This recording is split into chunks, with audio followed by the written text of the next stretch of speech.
When you think about the times when we don't feel like we're in love. And the thing about... I have a question. Yeah. That season, end of year 2, year 3, was it just me? Or did you also have moments where you were like... There were moments. There were moments and... long moments? I'm trying to remember. No, they weren't long. Hey, me, they were long. I think they were intense. Me, they were long, short. let me just say.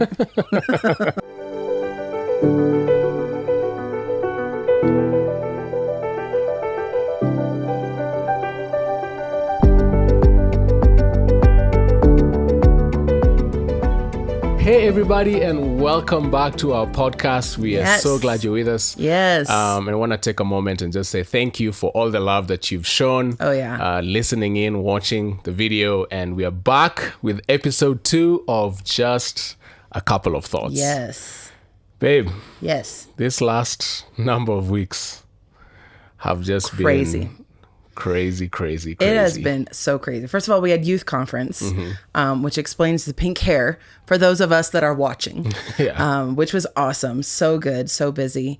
And then we went on leave, and our leave was challenging to say the least. Stretching in more Very ways stretching. than one. Yes. The first day of our leave, that morning, our power went off, as it has been. We've been having a lot of, crazy weather here in our city. And I mean, we really have to be grateful because I feel like as challenging as our weeks were, we know that so many have had it much worse. Yeah, it could have been worse. But we basically have not had electricity for the last 2 weeks.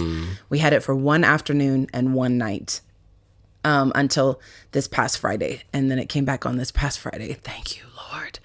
And then also, sadly, last week, 2 of our dogs died, which was so sad. Yeah, in a span of 3 days, I think.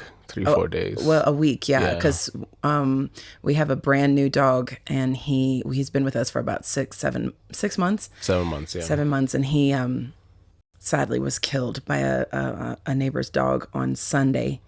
And then, so our youngest one, and then our oldest one, that was on Sunday. And then on Friday, our oldest one had to sadly be put down because he got so sick. Yeah. And he was so old, and there just wasn't any humane way to keep him going. Yeah. So without him being in pain. Yeah. Anyway, it was so tough. I've cried many a tear in the last couple of weeks. I've been so grateful for you, Allan. You've made it so much easier. But it was crazy because we wanted to shoot episode 2 during our week off. And so every day it'd be like, okay, the power's going to come on tomorrow. We'll shoot episode 2. We'd be going to bed like this, hoping in the morning the Lord would have mercy. Week 1 went by, we didn't have power. Or the one day we had power, we weren't able to shoot that day for other reasons. And then the second week went by. Anyway, here we are. We have power and we're rolling. We're doing it. Absolutely. Yeah, but like Allan said, we've just been so blessed by the response for episode 1. And one of the things we shared in episode 1, Sucre, is how when we got married, when we first got married, we're just going to dive into the content. Let's go. When we first got married, I still remember, a lot of people very graciously and wisely kind of just letting us know, the adjustment period can be challenging. It can be stretching. And we sailed through year 1. Yeah. In fact, correct me if I'm wrong, Sucre, but I don't even think we had a serious argument. Even while we're dating, I don't know if you remember. Yeah. We would go out and feel like we are just at the brink of having a tiff, and then we'd start laughing like, well, is this our first fight? And that continued into marriage. Yeah. And, year 1, I think there was a tiny little bit of pride in my heart because I'm like, where are the TED Talks? We need to start telling people how to do this thing. This thing is easy. Yeah. It's not hard. What are they saying? Yeah. Well, shock on us. Yeah. End of year 2, coming into year 3. And we mentioned this in episode 1. That's when for us, and every story is different, but for us, that's really when we started entering some conflict. Yeah. And I think there were times that conflict felt so unresolvable, even though both of our hearts was to restore or to work it out. I still remember that there was a day, I remember looking at you, Allan, and in my heart thinking, if it was not for a covenant, I probably would be out of here. If it was not for the word of the Lord. And I remember this fear entering my heart because it's like, what do you do when you're not in love with the person you married?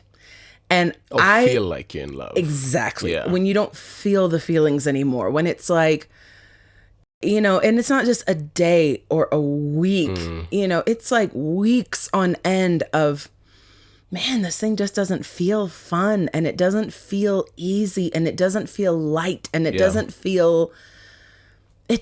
feel good. And we ended up going for counseling, and that kind of is really what spearheaded us getting into just a lot of lessons. And we want to share a couple of them today that really helped us, especially face that fear of, have I made a mistake? Yeah.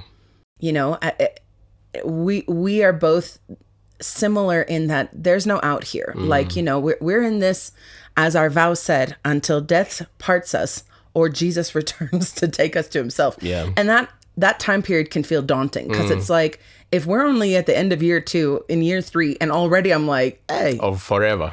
Of till Jesus comes. And you start praying for the return of Christ passionately, like, come, Lord Jesus, come. Reduce the tarrying. Tarry less, Lord. You know, it feels so daunting and overwhelming on surely this isn't how it's meant to be. And surely this isn't how it's going to be. And I think we really just started learning some really key things that helped turn us around from that trajectory that we were on. Yeah.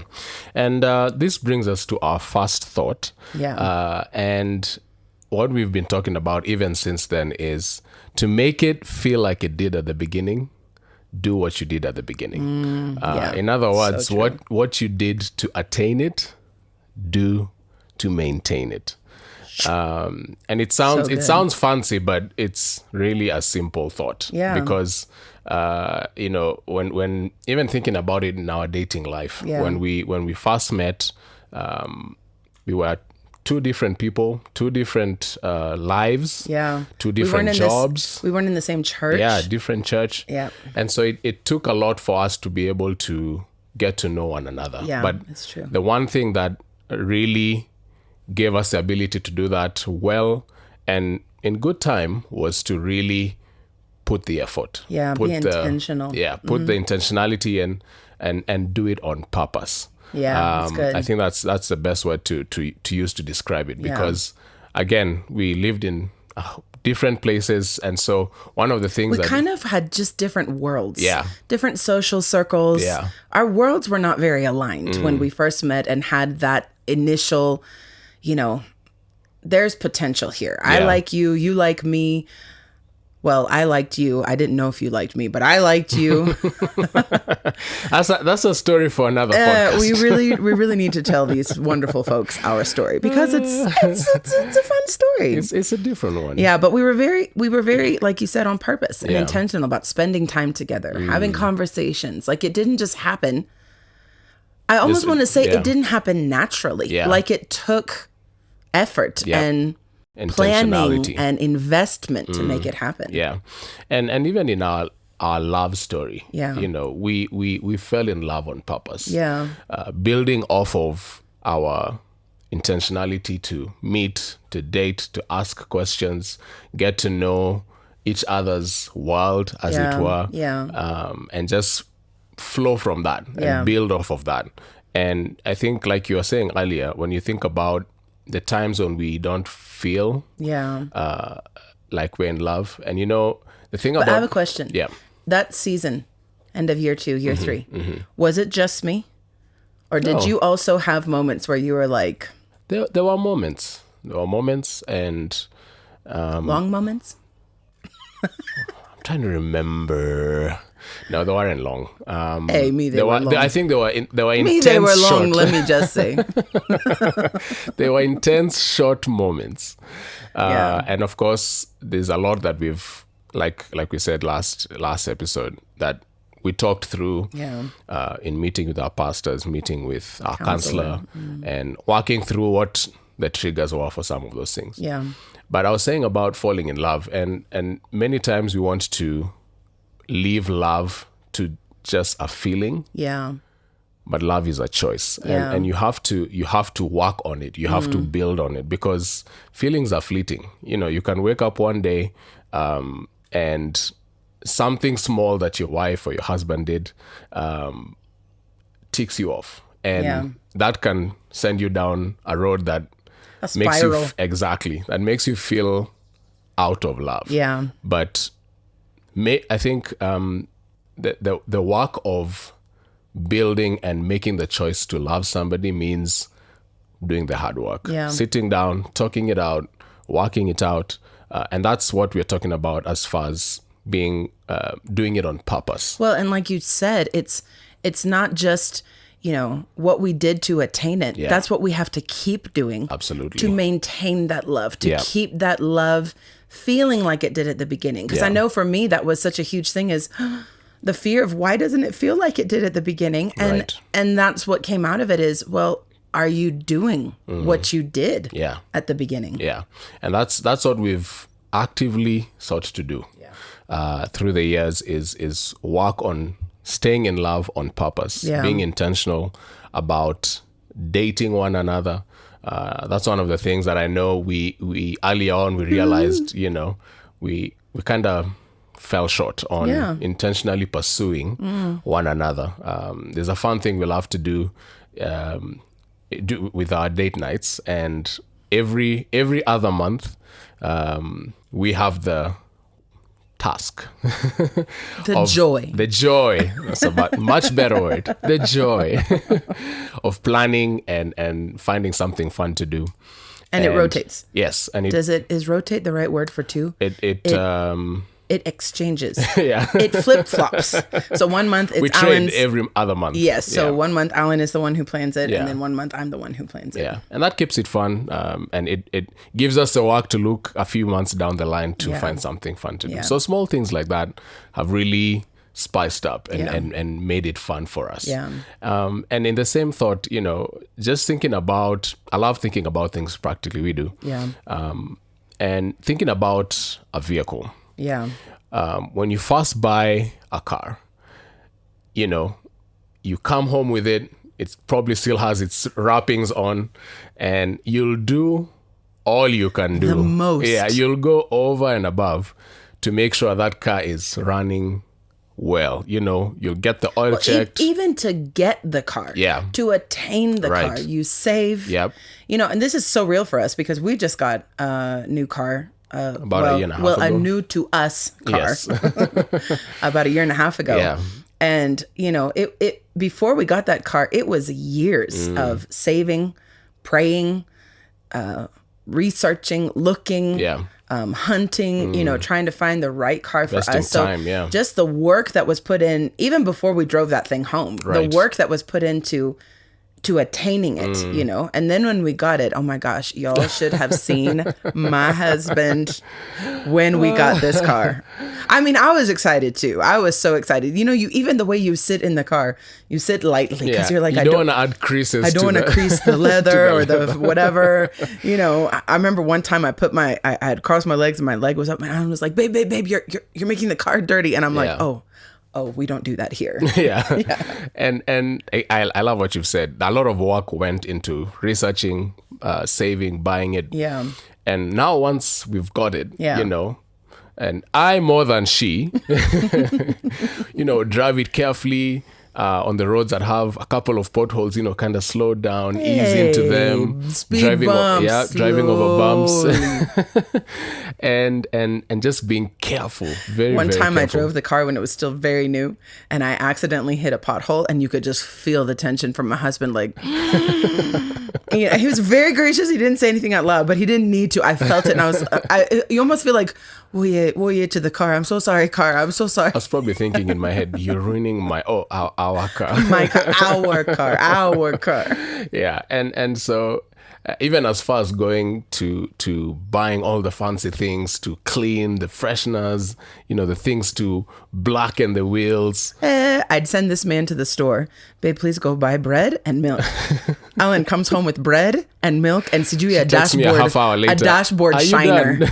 I'm like, not quite. Allan is in the aisle or even when we'd go together, we'll go with onions and tomatoes, weighing things out. Allan's in the aisle for all the car things and then, it's a special cloth for wiping Sijui what. And Hi. I was like, this is serious. It's serious. It's very serious. But the reality is, as time has gone on, you know, that new car smell, that new car feel begins to wear off. Yeah. And because of use and because of time. Yeah. And it starts to feel familiar, starts to feel usual. Yeah. You know, every so often now we'll skip over a bump or hit a pothole and just feel like, you don't have the same sensitivity. Now you start complaining about why aren't they fixing these potholes. Before, you weren't even thinking about it's like the car. My taxes pay for this road, you know. And it's not just a car. Yeah. Think about when you get like a new phone. Yeah.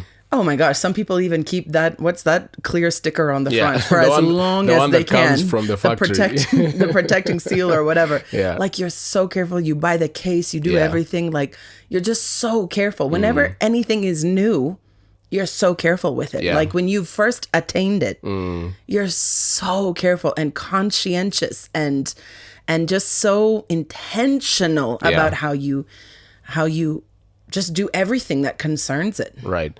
And like I said, with time, things just start to feel normal, you know. The first time you drop your phone, you have a heart attack. Yeah.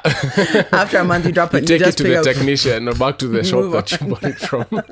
Is it okay? Just check it. just make sure. But, you know, as time goes on, there's some things that just kind of fall through the cracks. You're not as careful. You're not as sensitive to the new thing that you had, that you put so much time, so much effort to get. And, you know, just in thinking about it very practically as well, one of the things, or one of the points of or places of inspiration that even with where the car is concerned, and it'll filter through in our marriage as well as far as the value is your dad. And you know, they've had a vehicle that's over 20 years, I would venture to say. And it wasn't even new when he bought it. Right. He got it secondhand. Yeah.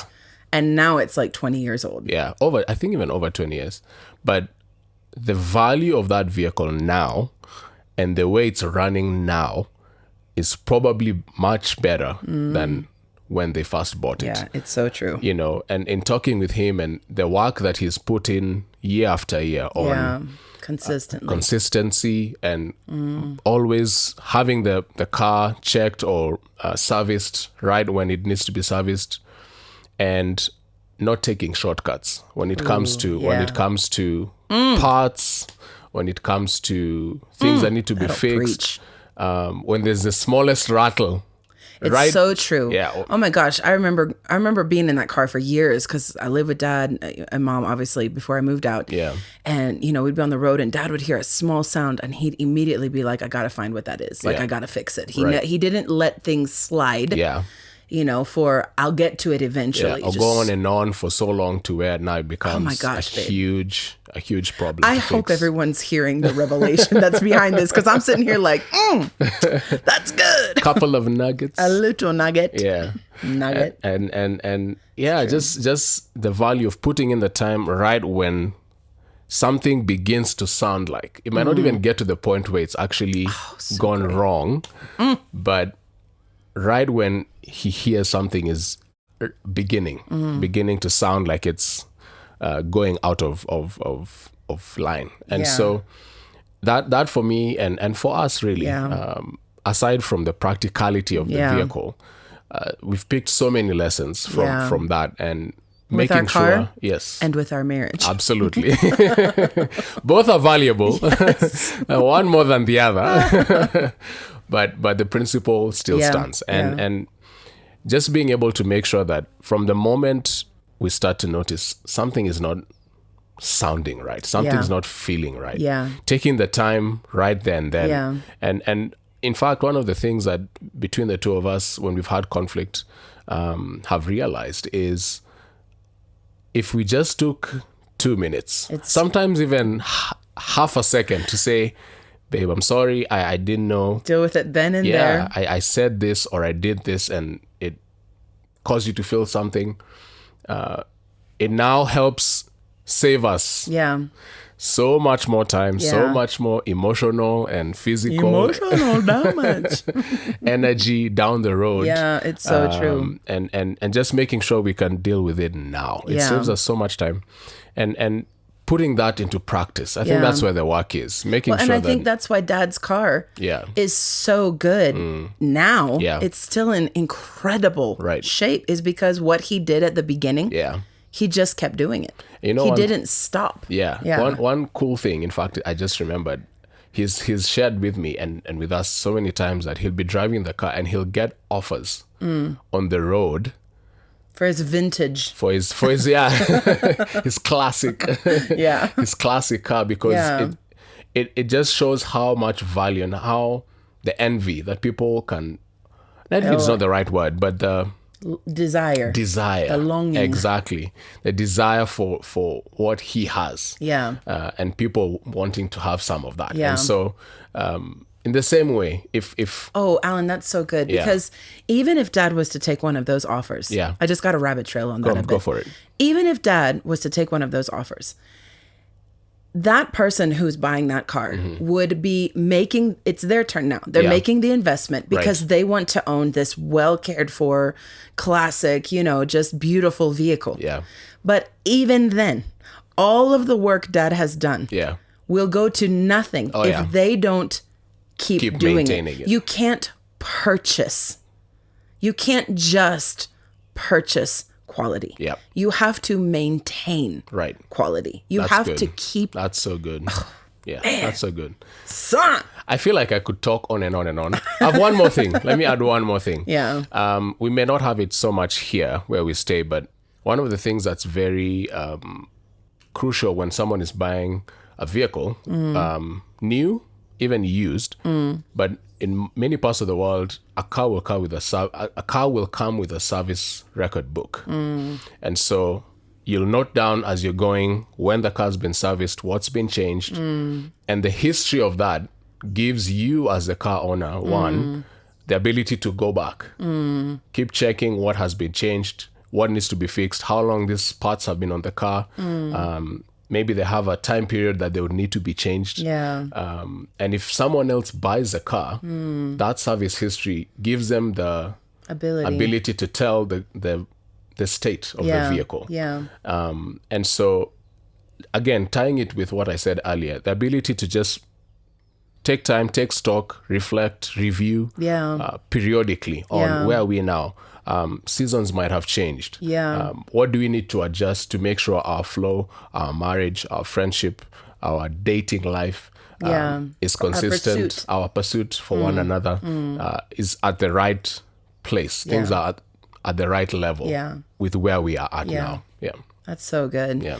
It reminds me of some years, I think it was in our first year of marriage, I'm pretty sure, first or second, there's some pastors who we love. They pastor in the U.S., Pastor John and Leslie Siebling. Yeah. They had come to Nairobi and they were doing like a little, I don't know what you call it, a session with the couples on our staff. And we got to go because finally I got to be in the room with the married people because I'd finally gotten married. So we were sitting there. And one of the things they said, which I thought was just, we both thought was so important, and it was also going to be put to the test very soon. They said, don't wait until you're in crisis before you get help. Yeah. Like a lot of times in marriage, like you said, you hear something is off. You hear something on this vehicle you feel it. You can sense it. Like the other day we had a problem with our car and it would like jerk as you were driving it, but it didn't do it all the time. It was just this occasional when you're driving and then you just feel it jerk, and it was just weird. And so immediately Allan called the mechanic and was like, hey, I need to bring it in.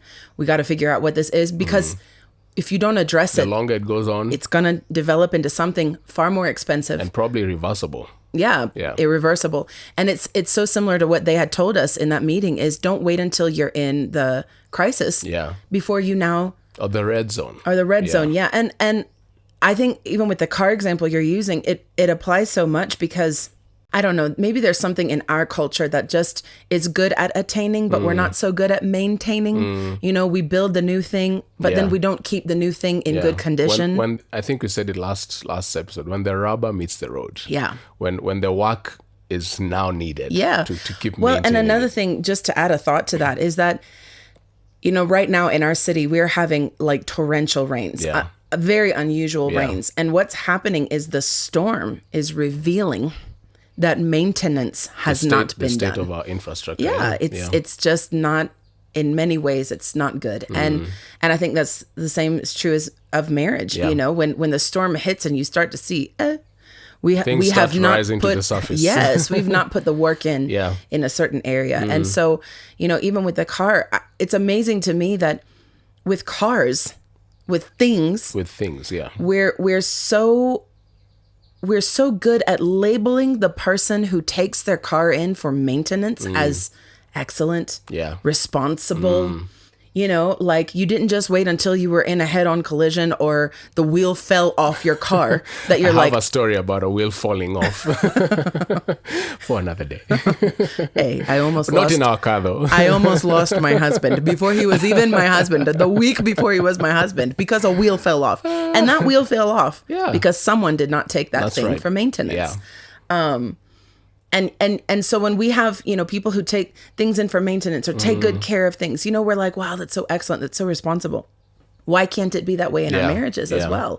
Like, we're not just waiting for the accident to happen, that we're like, okay, call the mechanic, call the counselor, call the pastor. Yeah, or you're stuck in the middle of Nairobi rain. Yeah. This like heavy rain like we are right with now, it being revealed. With a flat tire. Yeah, we're in bad shape here. And now it's just, you know, it's just terrible. And so with any of these new things, you're not just waiting until the bad thing happens. You're not just waiting until it's at this really critical point that you're, you know, getting help and getting what you need to hopefully restore it, if you even can, at that point. And let me just say this really quickly. In marriage, you always can. God is a healer. Yeah. Thankfully, we are not cars that will be written off, you know, when you reach that certain point. God is always still redemption. There is always redemption. There is always healing. But it's like, why don't we do that with our marriages? Why don't we just, I don't know, put it in for service? Yeah, absolutely. And just like, I know we've talked about the car quite a bit, but there's so much to take example. From it. Yeah.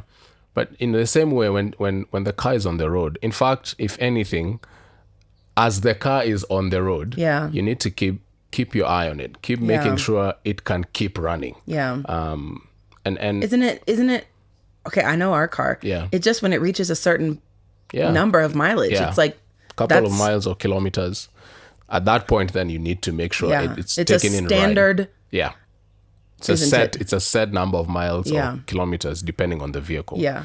And in the same way, you know, we've now been over the years asking ourselves, how is our oil? Yeah. Quote unquote. How are tires doing? How is the state of our vehicle stroke marriage? Spark plugs. How is the state of our spark? I don't even know what spark plugs do. I just like the word spark. And just making sure that we're tracking well, we're on the same page, everything is running optimally. That's good. Really well, and that'll give us the best chance for our marriage to thrive, for our friendship to grow, and to enjoy the journey. That's good. Yeah, it's hard. It's hard to enjoy a journey in a car that's making noise. That's in a car that you're constantly like, when is this thing going to break down? Yeah. Are we going to make it to the next? Oh, even fuel, Allan. Yeah. Like, have you put enough fuel? Oh. You don't ditch the car because it's run out of gas. Oh, that's so good. We could talk about this for like 4 episodes. I know, however, it's true. We still have the second thought we have to get to. There's still the second thought. So again, just to summarize, like we began at the beginning, what you did at the beginning, keep doing it. Yeah. Keep maintaining, keep building on, keep investing in, and your marriage, your friendship can only get stronger from that point. Yeah. And that really ties into our second thought, that we got right around the same time of this one, that it's not just about saying I do. You know, when we stand there on our wedding day and we look perfect, and it is literally the perfect situation. Yeah. I could not look better. Well, you know, you could not look better. Stunning. Yeah. It's like, it's just the perfect situation. Yeah. All your friends and family are there. And that in that moment you say, I do. Do you, Rebekah, take Allan to be your lawfully wedded husband, to have and to hold all the things that they say. I don't remember all the words, but you're just so mesmerized. Yes, and it's just exactly beautiful face. Exactly. And you stand there and you say, "I do, I promise to do all of these things." And what our second thought that we want to share is that we realized it's not just about saying "I do"; it's about staying. I do. Am I staying in that place of I do promise? And it's not past tense. I did. Yeah.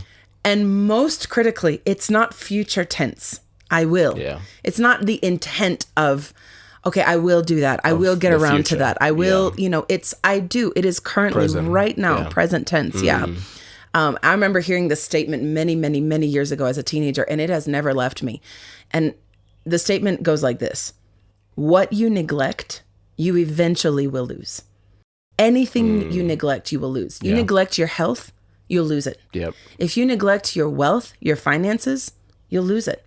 And I feel that if you neglect your love, if you neglect your unity, if you neglect your prayer life together, whatever it is, you will lose it. Eventually, you'll lose it. Yeah. And I think at end of year 2, year 3, that was what I was feeling, especially me, is we're losing it.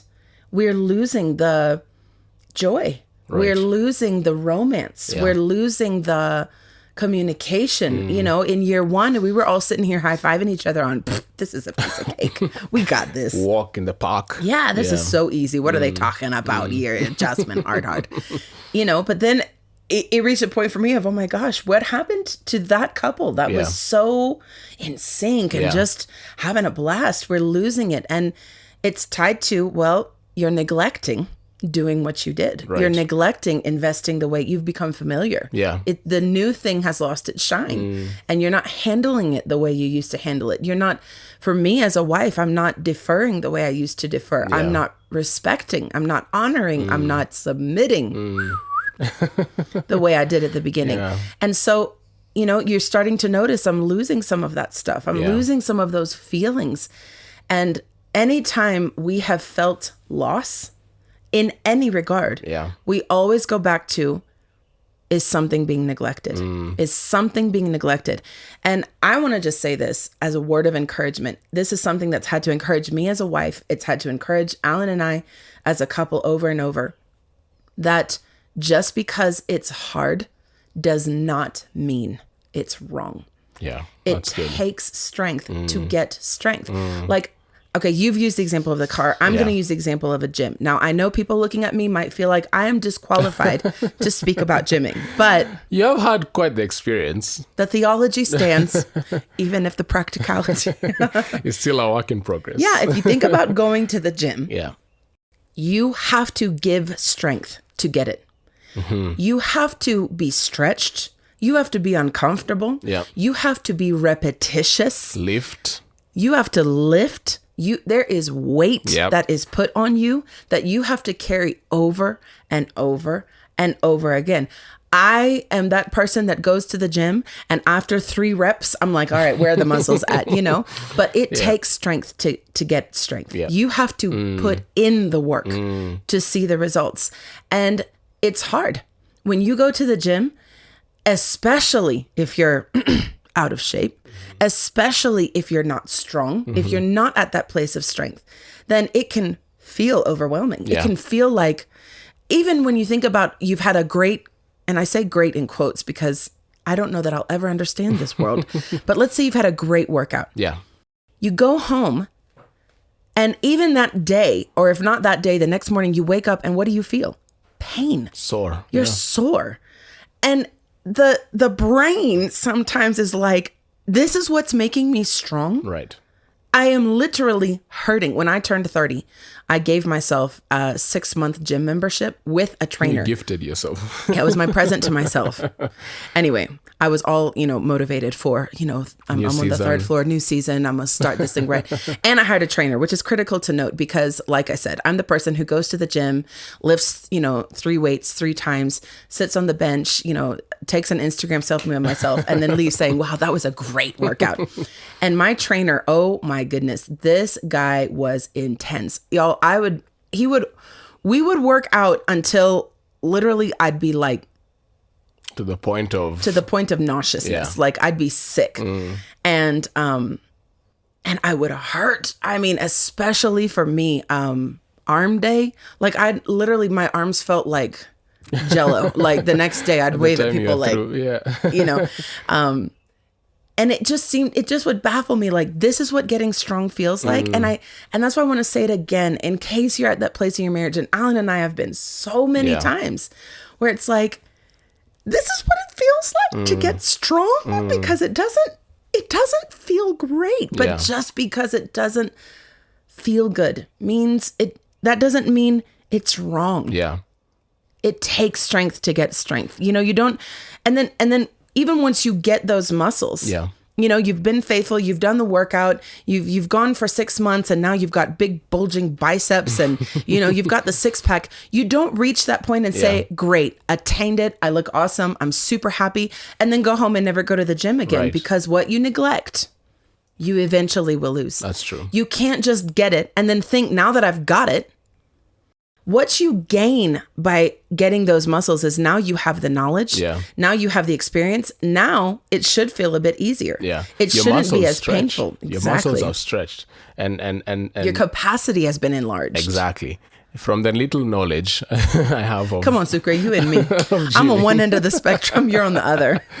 We got tall and wide. We got deep and wide right over here. From the little knowledge we have from working out, muscles, the more you stretch them, the easier they are to be flexible and pliable. Yeah. And that's the same thing you're saying, is the more you put in the work, at the beginning it'll feel tough, it'll feel stiff. Yeah. But as time goes on, and that's why you find people can almost get to the point of addiction to gymming, because now you've gotten past that barrier of feeling the stiffness, the soreness. Now you've got into a place of enjoying it. Yeah. And you can only get to that point. And enjoying it because you have the knowledge now. Right. You know how to lift correctly. Yep. You know how to use the machines correctly. Yeah. I remember the first time I went to this gym, and this was a serious gym.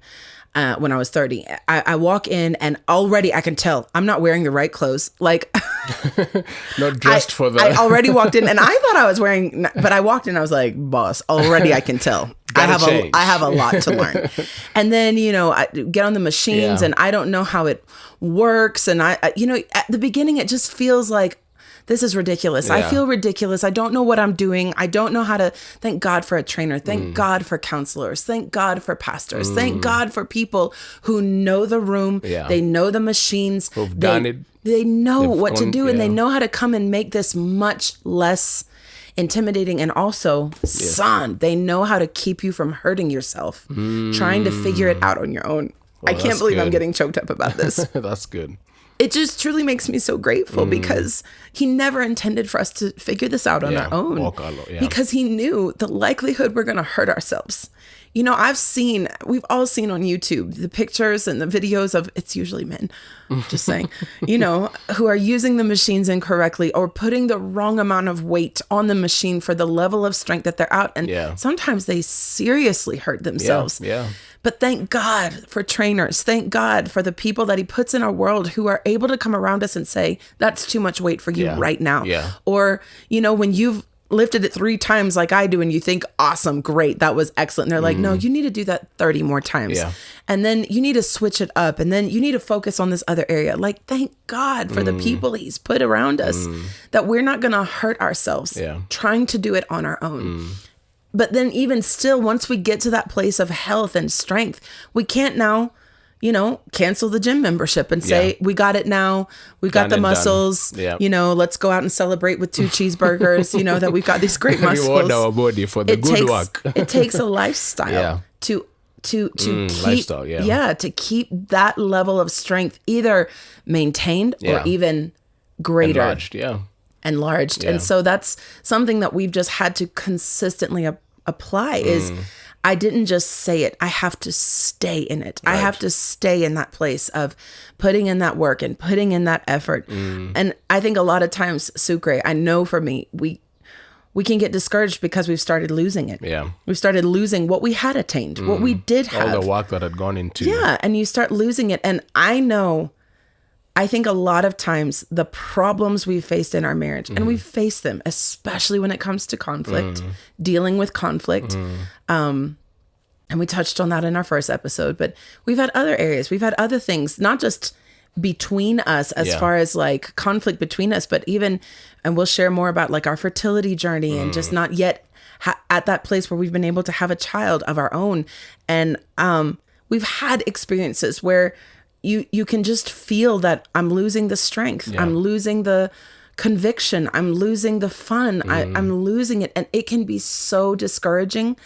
And sometimes I feel like we want the answer to be very complicated. Yeah. We want it to be so like intricate. And yet sometimes, most times, the answer is just do the next rep. Yep. Just do what's in front of you. Just do what's in front of you. Yep. Just do the right thing. Just do what you already know.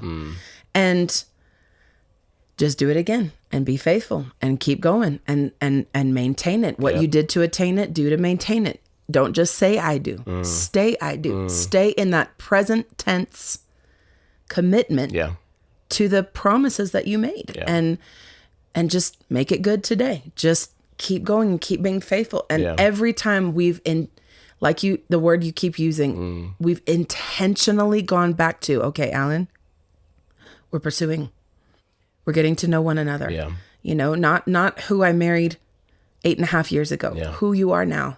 We're praying together. I mean, something as simple and basic as, man, it's been 4 days since we prayed together. Yeah. You know, we need to pray together. Yeah. Craig Rochelle always says about prayer in a couple, he says, keep it short, keep it simple. And if you miss one day, don't miss two. Like, you don't have to make up for such a huge, just make the decision now. Yeah. Today, we're praying together. We're pursuing one another. We're kind. We're good Christians, you know, we're just good Christians to each other. We're showing the fruit of the Spirit. And whenever we stay in that place, the sweetness comes back. Yeah. The ease comes back. And like the gym, it may take a while. Sometimes, there have been a few times, Allan, we've gotten so out of shape that it hasn't happened immediately. Yeah.